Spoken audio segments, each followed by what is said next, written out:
Semi Kanu চিন্তা নকৰিবা, ভালদৰে জেলখানা বনাই দিব তোমাক।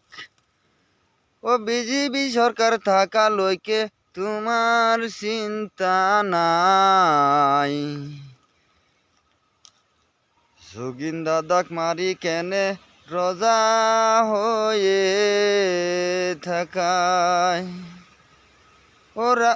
অসমৰ ৰাজে ঘূৰি ফুৰে তোমাৰ পিছলৈ।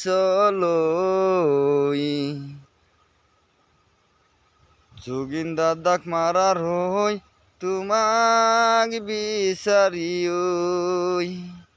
সেমি কানু তুমি জেলতে থাকিবা, কেতিয়া বাৰু বাহিৰলৈ তুমি নাহিবা। ওই হেমন্ত মামা থাকালৈকে তোমাৰ চিন্তা নাই। হেমন্ত মামা যাওয়ার পিছত কিবা বাৰু হয়।